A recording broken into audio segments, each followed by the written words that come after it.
Funding for this program is provided by. Additional funding provided by.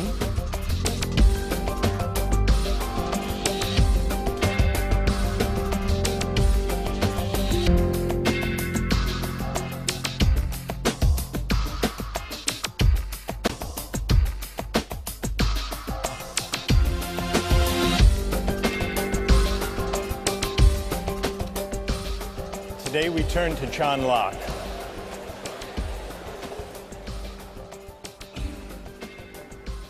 On the face of it, Locke is a powerful ally of the libertarian.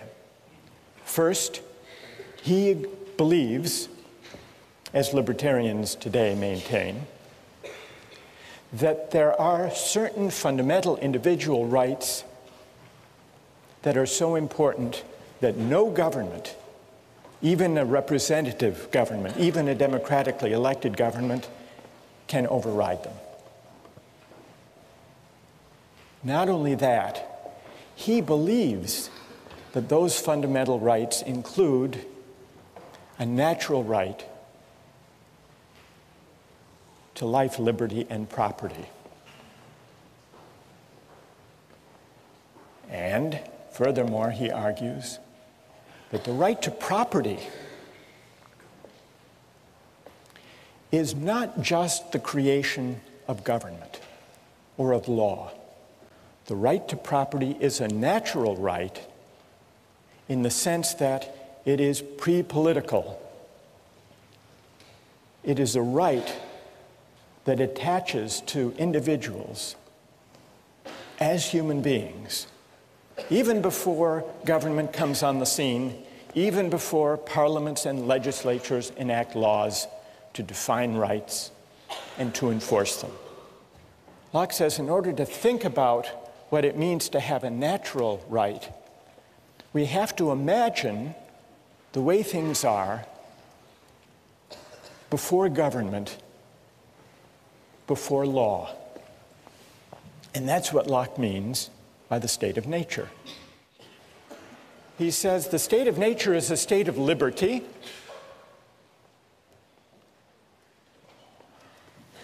Human beings are free and equal beings. There is no natural hierarchy. It's not the case that some people are born to be kings and others are born to be serfs. We are free and equal in the state of nature. And yet, he makes the point that there's a difference between a state of liberty and a state of license. And the reason is that even in the state of nature, there is a kind of law. It's not the kind of law that legislatures enact. It's a law of nature. And this law of nature constrains what we can do, even though we're free, even though we're in the state of nature. Well, what are the constraints? The only constraint given by the law of nature is that the rights we have, the natural rights we have, we can't give up, nor can we take them from somebody else. Under the law of nature, I'm not free to take somebody else's life or liberty or property, nor am I free to take my own life or liberty or property. Even though I'm free, I'm not free to violate the law of nature. I'm not free to take my own life or to sell myself into slavery or to give to somebody else arbitrary, absolute power over me. So where does this constraint, you may think it's a fairly minimal constraint, but where does it come from? Well, Locke tells us where it comes from, and he gives two answers. Here's the first answer.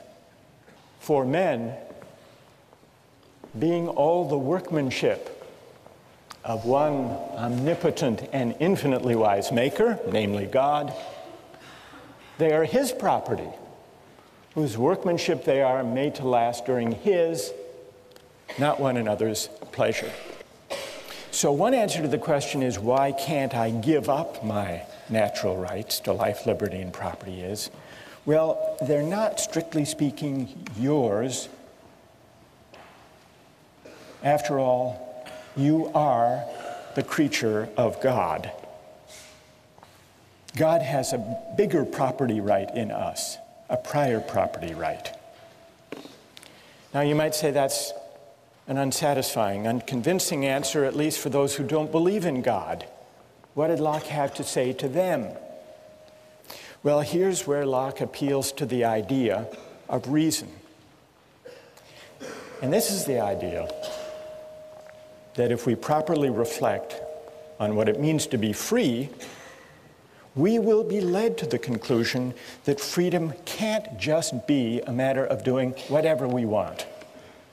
I think this is what Locke means when he says, the state of nature has a law of nature to govern it which obliges everyone, and reason, which is that law, teaches mankind who will but consult it that all being equal and independent, no one ought to harm another in his life, health, liberty, or possessions. This leads to a puzzling, paradoxical feature of Locke's account of rights. Familiar in one sense, but strange in another. It's the idea that our natural rights are unalienable. What does unalienable mean? It's not for us to alienate them or to give them up, to give them away, to trade them away, to sell them. Consider an airline ticket. Airline tickets are non-transferable, or tickets to the Patriots or to the Red Sox. Non-transferable tickets are unalienable. I own them in the limited sense that I can use them for myself, but I can't trade them away. So in one sense, an unalienable right, a non-transferable right, makes something I own less fully mine. But in another sense of unalienable rights, especially where we're thinking about life, liberty, and property, for a right to be unalienable makes it more deeply, more profoundly mine. And that's Locke's sense of unalienable. We see it in the American Declaration of Independence. Thomas Jefferson drew on this idea of Locke.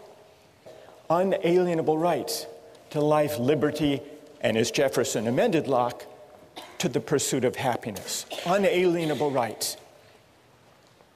Rights that are so essentially mine that even I can't trade them away or give them up. So these are the rights we have in the state of nature, before there is any government.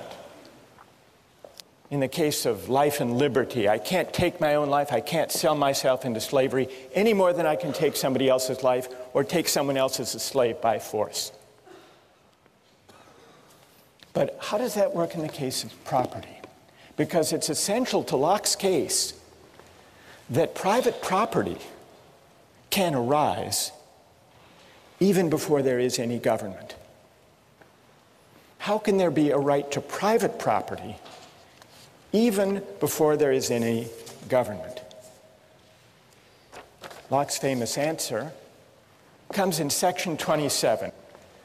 Every man has a property in his own person.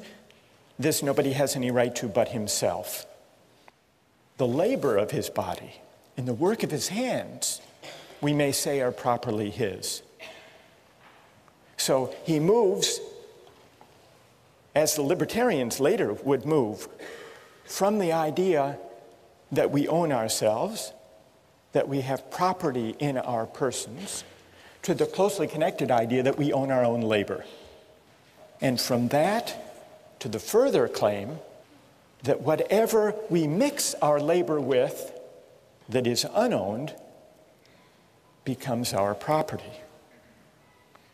Whatever he removes out of the state that nature has provided and left it in, he has mixed his labor with and joined it to something that is his own, and thereby makes it his property. Why? because the labor is the unquestionable property of the laborer, and therefore no one but the laborer can have a right to what is joined to or mixed with his labor. And then he adds this important provision, at least where there is enough and as good left in common for others. But we not only acquire a property in the fruits of the earth, in the deer that we hunt, in the fish that we catch, but also if we till and plow and enclose the land and grow potatoes, we own not only the potatoes, but the land, the earth. As much land as a man tills, plants, improves, cultivates, and can use, the product of, so much is his property. He, by his labor, encloses it from the commons. So, the idea that rights are unalienable seems to distance Locke from the libertarian. The libertarian wants to say we have an absolute property right in ourselves, and therefore we can do with ourselves whatever we want. Locke is not a sturdy ally for that view. In fact, he says if you take natural rights seriously, you'll be led to the idea that there are certain constraints on what we can do with our natural rights, constraints given either by God or by reason, reflecting on what it means really to be free. And really to be free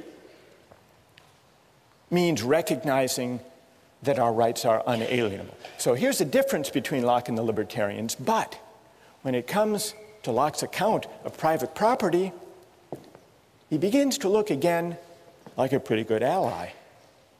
Because his argument for private property begins with the idea that we are the proprietors of our own person, and therefore of our labor, and therefore of the fruits of our labor, including not only the things we gather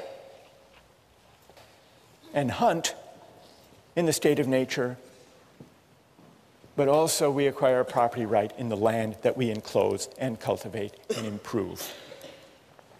There are some examples that can bring out the moral intuition that our labor can take something that is unowned and make it ours. Though sometimes there are disputes about this. There's a debate among rich countries and developing countries about trade-related intellectual property rights. It came to a head recently over drug patent laws. Western countries, and especially the United States, say, we have a big pharmaceutical industry that develops new drugs. We want all countries in the world to agree to respect the patents. Then there came along the AIDS crisis in South Africa. And the American AIDS drugs were hugely expensive, far more than could be afforded by most Africans. So the South African government said, we're going to begin to buy a generic version of the AIDS antiretroviral drug at a tiny fraction of the cost, because we can find an Indian manufacturing company that figures out how the thing is made and produces it. And for a tiny fraction of the cost, we can save lives if we don't respect that patent. And then the American government said, no, here's a company that invested research and created this drug. You can't just start mass producing these drugs without paying a licensing fee. And so there was a dispute. And the pharmaceutical companies sued the South African government to try to prevent their buying the cheap, generic, as they saw it, pirated version of an AIDS drug. And eventually, the pharmaceutical industry gave in and said, all right, you can do that. But this dispute about what the rules of property should be, of intellectual property, of drug patenting, in a way is the last frontier of the state of nature, because among nations where there is no uniform law of patent rights and property rights, it's up for grabs until, by some act of consent, some international agreement, people enter into some settled rules. What about Locke's account of private property and how it can arise before government and before law comes on the scene? Is it successful? How many think it's pretty persuasive? Raise your hand. How many don't find it persuasive? All right, let's hear from some critics. What is wrong with Locke's account of how private property can arise without consent? Yes? Yeah, I think it justifies European cultural norms as far as when you look at how Native Americans may not have cultivated American land, but by their arrival in the Americas, that contributed to the development of America, which wouldn't have otherwise necessarily happened then or by that specific group. So you think that this is this defense of private property in land? Yes, because it complicates original acquisition if you only cite the arrival of foreigners that cultivated the land. I see. And what's your name? Rochelle. Rochelle? Yeah. Rochelle says this account of how property arises would fit what was going on in North America during the time of the settlement, the European settlement. Do you think, Rochelle, that it's a way of defending the appropriation of the land? Indeed, because I mean he's also justifying the Glorious Revolution, so I don't think it's inconceivable that he's also justifying colonization as well. Well, that's an interesting historical suggestion, and I think there's a lot to be said for it. What do you think of the validity of his argument, though? Because if you're right that this would justify the taking of land in North America from Native Americans who didn't enclose it, if it's a good argument, then Locke's given us a justification for that. If it's a bad argument, then Locke's given us a mere rationalization that isn't morally defensible. I'm leaning to the second You're one, leaning but toward the second. That's my opinion as well. All right, well then let's hear if there's a defender of Locke's account of private property. And it would be interesting if they could address Rochelle's worry that this is just a way of defending the appropriation of land by the American colonists from the Native Americans who didn't enclose it. Is there someone who will defend Locke on that point? You ready? Are you going to defend Locke? Like you're accusing him of justifying the European, basically, massacre of the Native Americans. But who says he's defending it? Maybe the European colonization isn't right. Maybe it's the state of war that he talked about in his second treatise, So the wars between the Native Americans and the colonists, the settlers, that might have been a state of war that we can only emerge from by an agreement or an act of consent. And that's what would have been required. Yeah, and fairly both to resolve sides would have had to agree to it and carry it out and everything. But what about, and what's your name? Dan? But Dan, what about, Rochelle says this argument in section 27 and then in 32 about appropriating land, that argument, if it's valid, would justify the settlers appropriating that land and excluding others from it. Do you think that argument's a good argument? Well, doesn't it kind of imply that the Native Americans hadn't already done that? Well, the Native Americans as hunter-gatherers didn't actually enclose land. So I think Rochelle is onto something there. What I want to, I'd like to, go ahead, Dan. At the same time, he's saying that just by picking an acorn or taking an apple or maybe killing a buffalo on a certain amount of land, that makes it yours because it's your labor, and that's, your labor would enclose that land. So by that definition, maybe they didn't have fences around little plots of land, but They were using it. Yeah, They were by using Locke's it. definition. So because maybe they by mixed their Locke's labor. definition, the Native Americans could have claimed a property right Right. in the land itself. But they just All right. didn't have Locke on their side, as Good. she points out. Okay, that's good. One more defender of Locke. Go ahead. Well, I mean, just to defend Locke, he does say that there are some times in which you can't take another person's land. For example, you can't acquire land that is common property to people. And in terms of American Indians, I feel like they already had civilizations themselves, and they were using land in common. So it's kind of like an analogy to what he was talking about with like the common English property. You can't take land that everybody's sharing in common. Interesting. And That's also, interesting. you can't take land unless you make sure that there's as much land as possible left for other people to take as well. So if you're taking so you have to make sure that whenever you take land, or that there's enough left for other people to use, that's Right. just as good as the land that you took. So. That's true. Locke says there has to be this right to private property in the earth is subject to the provision that there be as much and as good left for others. What's your name? Right. I'm Fang. So Fang, in a way, agrees with Dan that maybe there is a claim within Locke's framework that could be developed on behalf of the Native Americans. Here's the further question.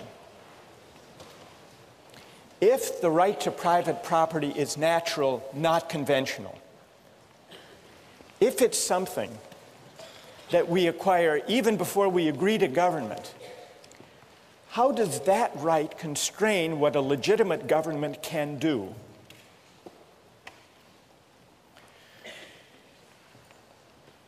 In order finally to see whether Locke is an ally or potentially a critic of the libertarian idea of the state, we have to ask what becomes of our natural rights once we enter into society. We know that the way we enter into society is by consent, by agreement, to leave the state of nature and to be governed by the majority and by a system of laws, human laws. But those human laws are only legitimate if they respect our natural rights, if they respect our unalienable rights to life, liberty, and property. No parliament, no legislature, however democratic its credentials, can legitimately violate our natural rights. This idea that no law can violate our right to life, liberty, and property would seem to support the idea of a government so limited that it would gladden the heart of the libertarian after all. But those hearts should not be so quickly gladdened, because even though for Locke the law of nature persists once government arrives, even though Locke insists on limited government, government limited by the end for which it was created, namely the preservation of property, even so, there's an important sense in which what counts as my property, what counts as respecting my life and liberty, are for the government to define. That there be property, that there be respect for life and liberty is what limits government. But what counts as respecting my life and respecting my property, that is for governments to decide and to define. How can that be? Is Locke contradicting himself? Or is there an important distinction here? In order to answer that question, which will decide Locke's fit with the libertarian view, we need to look closely at what legitimate government looks like for Locke, and we turn to that next time.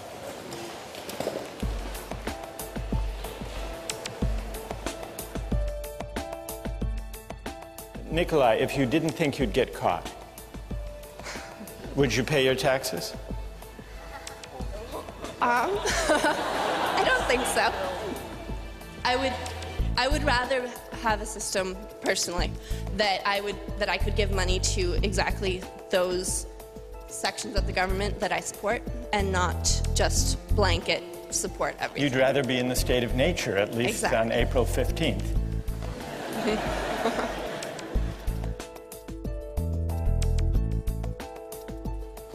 Last time, we began to discuss Locke's state of nature, his account of private property, his theory of legitimate government, which is government based on consent and also limited government. Locke believes in certain fundamental rights that constrain what government can do, and he believes that those rights are natural rights, not rights that flow from law or from government. And so Locke's great philosophical experiment is to see if he can give an account of how there could be a right to private property without consent before government and legislators arrive on the scene to define property. That's his question. That's his claim. There is a way, Locke argues, to create property, not just in the things we gather and hunt, but in the land itself, provided there is enough and is good left for others. Today I want to turn to the question of consent, which is Locke's second big idea. Private property is one, consent is the other. What is the work of consent? People here have been invoking the idea of consent since we began, since the first week. You remember when we were talking about pushing the fat man off the bridge, someone said, but he didn't agree to sacrifice himself. It would be different if he consented. Or when we were talking about the cabin boy, killing and eating the cabin boy, some people said, well, if they had consented to a lottery, it would be different. Then it would be all right. So consent has come up a lot. And here in John Locke, we have one of the great philosophers of consent. Consent is an obvious, familiar idea in moral and political philosophy. Locke says that legitimate government is government founded on consent, and who nowadays would disagree with him? Sometimes when the ideas of political philosophers are as familiar as Locke's ideas about consent, it's hard to make sense of them, or at least to find them very interesting. But there are some puzzles, some strange features of Locke's account of consent as the basis of legitimate government. And that's what I'd like to take up today. One way of testing the plausibility of Locke's idea of consent, and also of probing some of its perplexities, is to ask just what a legitimate government founded on consent can do. What are its powers according to Locke? Well, in order to answer that question, it helps to remember what the state of nature is like. Remember, the state of nature is the condition that we decide to leave, and that's what gives rise to consent. Why not stay there? Why bother with government at all? Well, what's Locke's answer to that question? He says there are some inconveniences in the state of nature, but what are those inconveniences? The main inconvenience is that everyone can enforce the law of nature.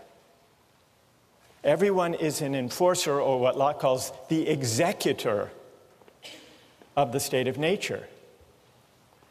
And he means executor literally.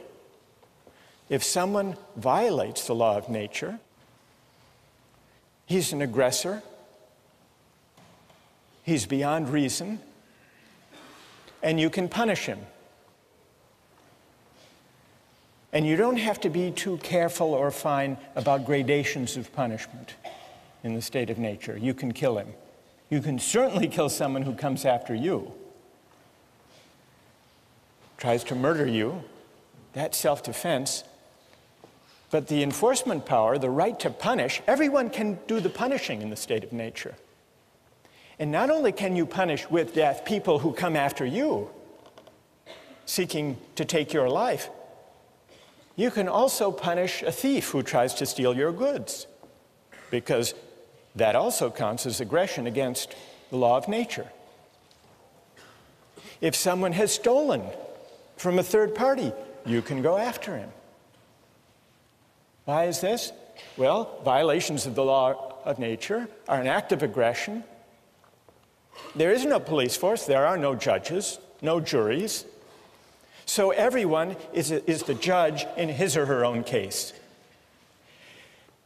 And Locke observes that when people are the judges of their own cases, they tend to get carried away.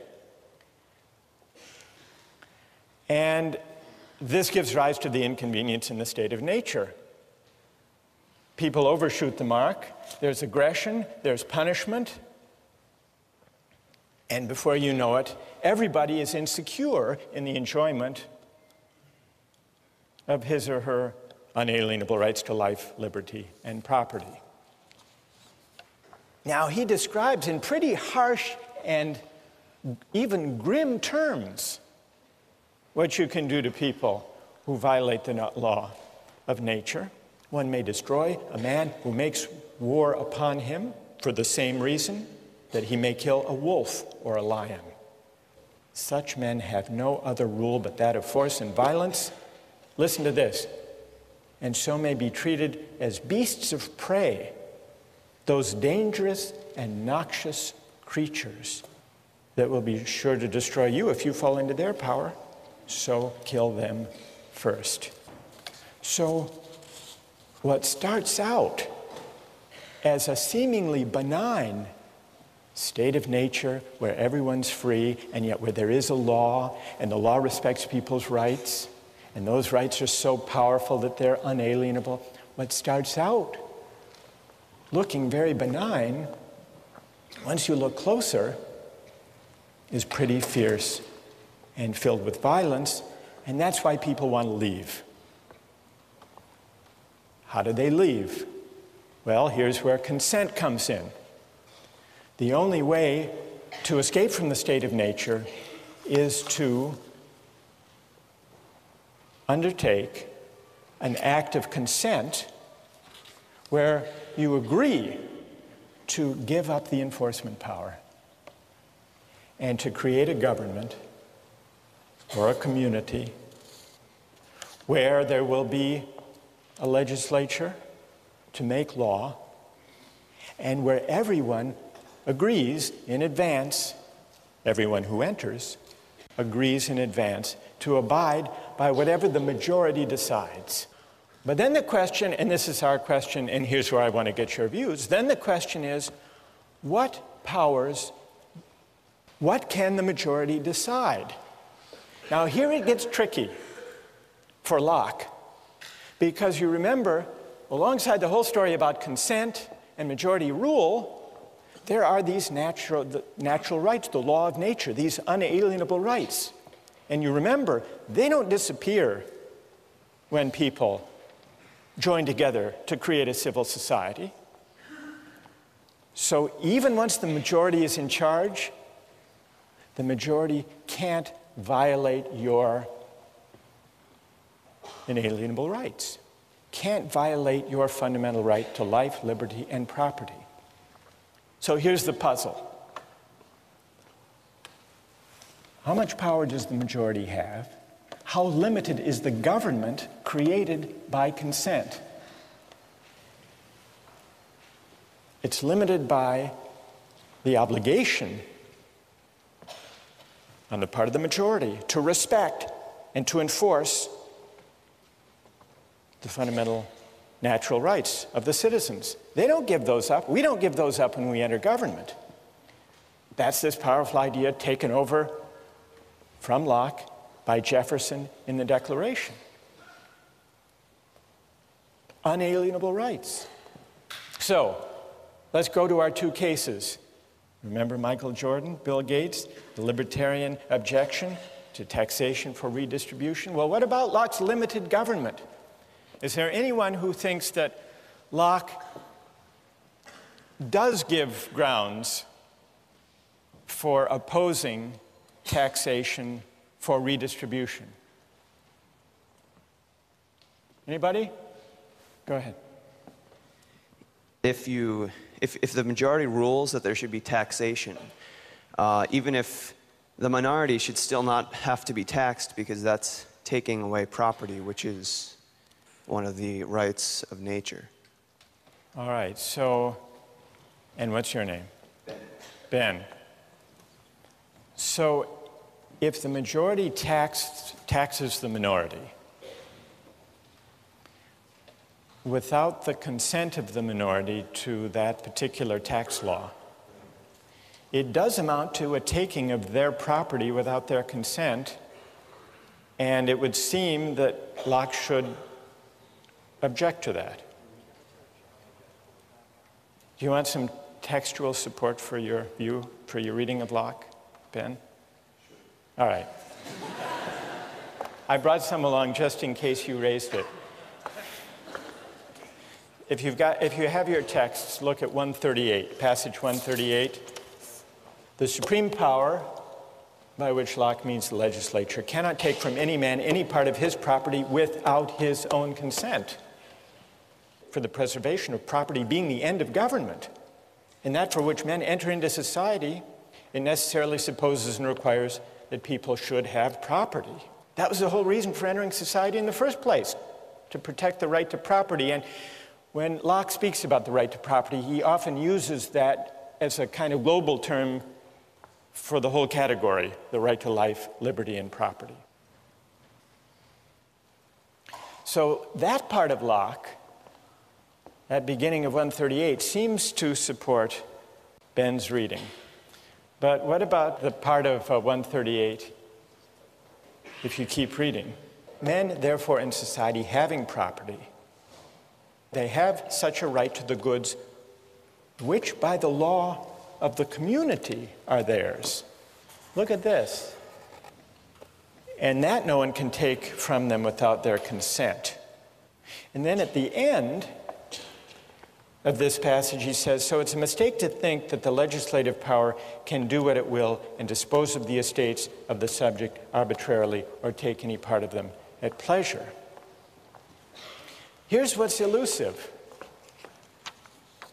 On the one hand, he says, the government can't take your property without your consent. He's clear about that. But then he goes on to say, I mean, that's the natural right to property. But then it seems that property, what counts as property, is not natural but conventional, defined by the government. The goods which by the law of the community are theirs. And the plot thickens if you look ahead to section 140. In 140, he says governments can't be supported without great charge. Government is expensive. And it's fit that everyone who enjoys his share of the protection should pay out of his estate. And then here's the crucial line. But still it must be with his own consent, i.e. the consent of the majority, giving it either by themselves or through their representatives. So what is Locke actually saying? Property is natural in one sense, but conventional in another. It's natural in the sense that we have a fundamental, unalienable right that there be property, that the institution of property exist and be respected by the government. So an arbitrary taking of property would be a violation of the law of nature and would be illegitimate. But it's a further question, here's the conventional aspect of property, it's a further question what counts as property, how it's defined, and what counts as taking property, and that's up to the government. So the consent, here we're coming back to our question, what is the work of consent? What it takes for taxation to be legitimate is that it be by consent, not the consent of Bill Gates himself if he's the one who has to pay the tax, but by the consent that he and we, all of us within the society, gave when we emerged from the state of nature and created the government in the first place. It's the collective consent. And by that reading, it looks like consent is doing a whole lot, and the limited government consent creates isn't all that limited.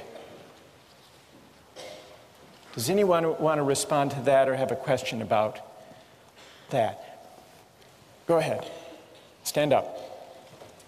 Well, I'm just wondering what Locke's view is on once you have a government that's already in place, whether it is possible for people who are born into that government to then leave and return to the state of nature. I mean, I don't think that Locke mentioned that at all in the... What do you think?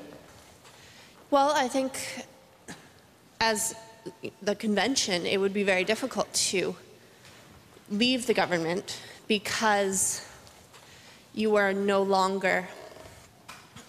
because nobody else is just living in the state of nature, everybody else is now governed by this legislature. What would it mean today, you're asking? And what's your name? Well, Nicola. Nicola, to leave the state, suppose you wanted to leave civil society today, you want to withdraw your consent and return to the state of nature. Well, because you didn't actually consent to it, you were just born into it. It was okay. Your ancestors who joined. Right. So. You didn't sign the social contract. I didn't sign it. Exactly. All right, so what does Locke say there? Yeah. I don't think Locke says that you have to sign anything. I think that he says that it's kind of implied consent. By living and taking government services, you are implying that you're consenting to the government taking things from you. All right, so implied consent, that's a partial answer to this challenge. Now, you may not think that implied consent is as good as the real thing. Is that what you're shaking your head about, Nikolai? Speak up. Stand up and speak up. I don't think that necessarily just by utilizing the government's various resources that we are necessarily implying that we agree with the way that this government was formed, or that we have consented to actually join into the social contract. So you don't think the idea of implied consent is strong enough to generate any obligation at all to obey the government? Not necessarily, no. Nikolai, if you didn't think you'd get caught, would you pay your taxes? I don't think so. I would rather have a system personally that I could give money to exactly those sections of the government that I support and not just blanket support everything. You'd rather be in the state of nature, at least on April 15th.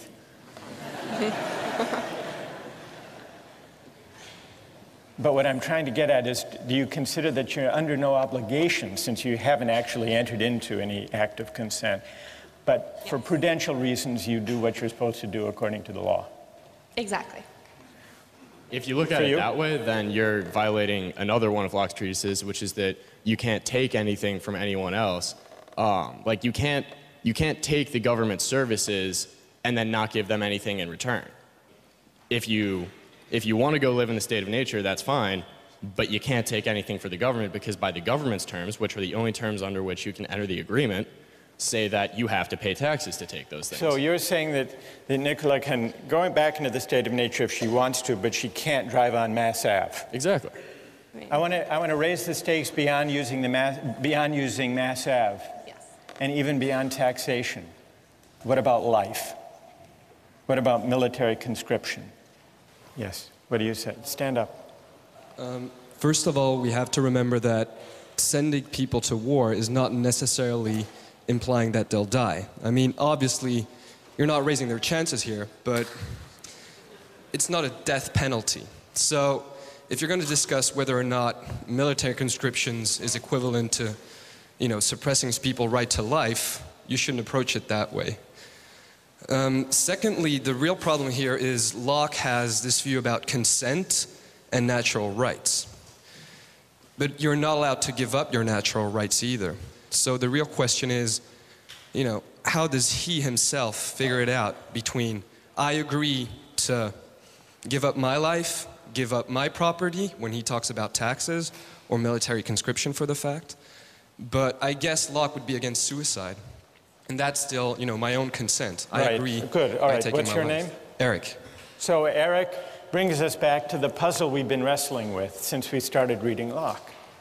On the one hand, we have these unalienable rights to life, liberty, and property, which means that even we don't have the power to give them up.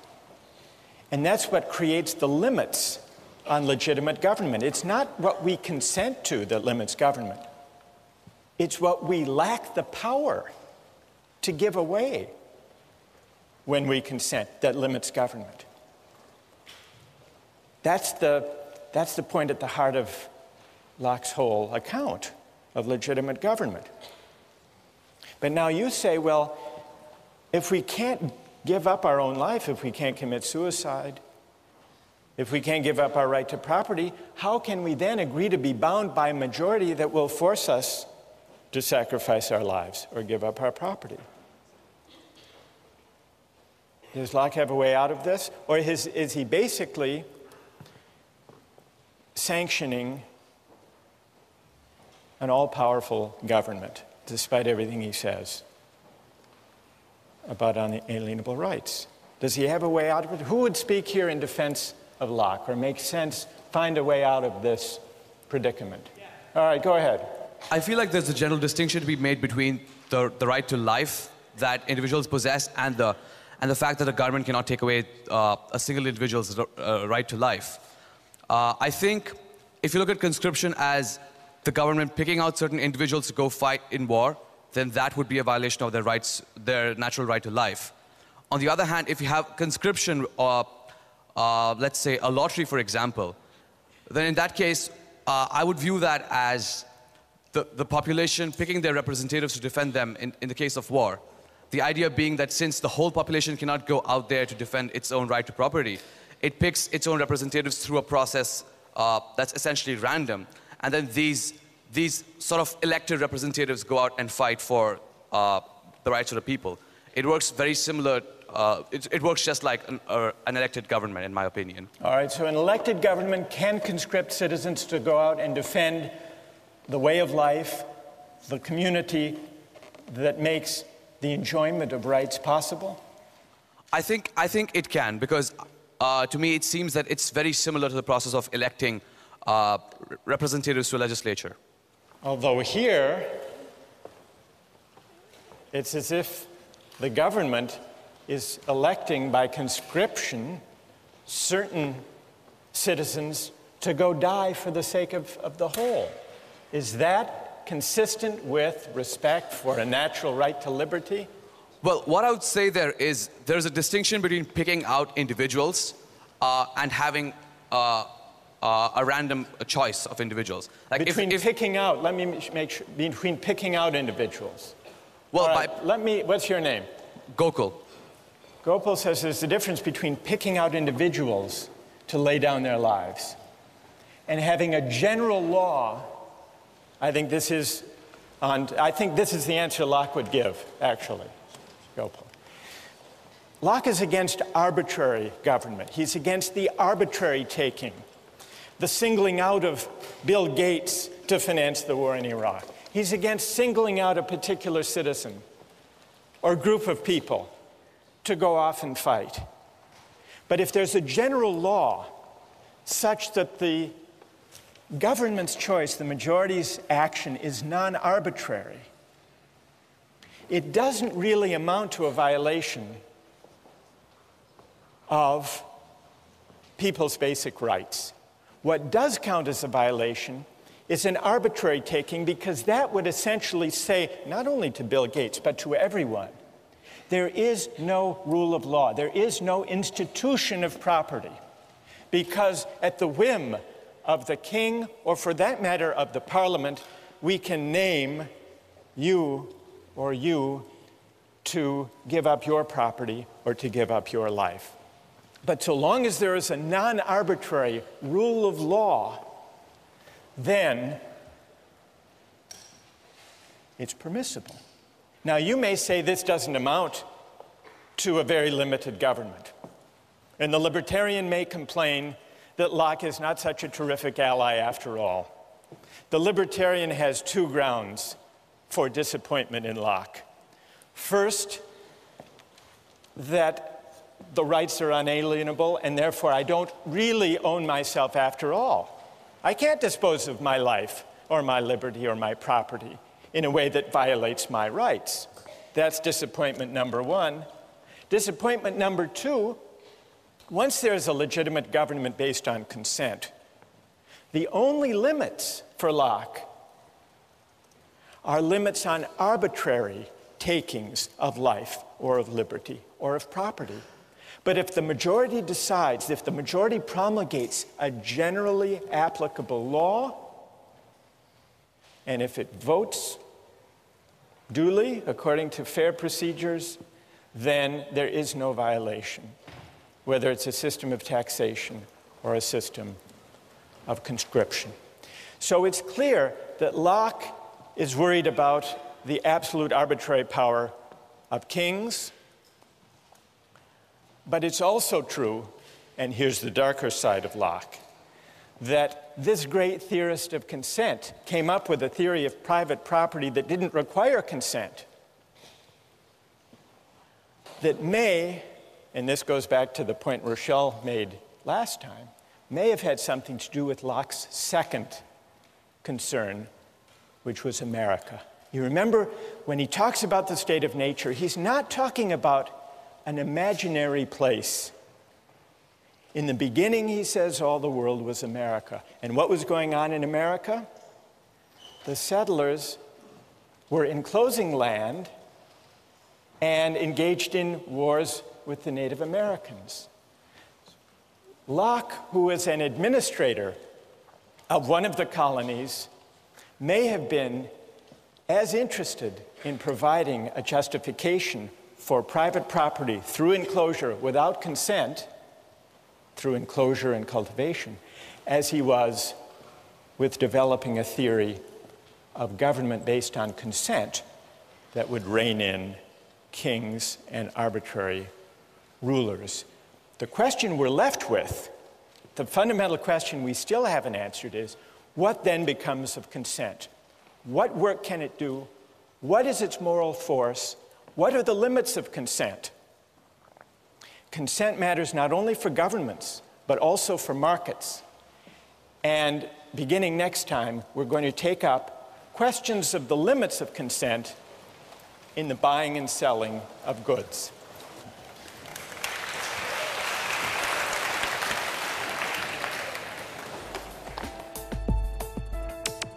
Don't miss the chance to interact online with other viewers of Justice. Join the conversation, take a pop quiz, watch lectures you've missed, and learn a lot more. Visit justiceharvard.org. It's the right thing to do.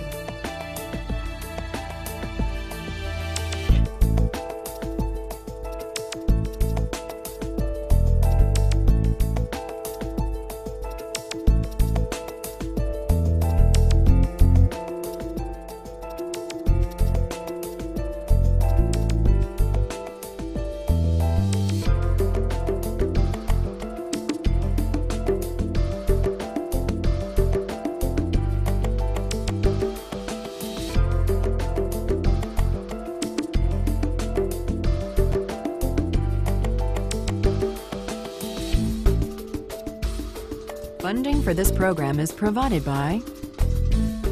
Additional funding provided by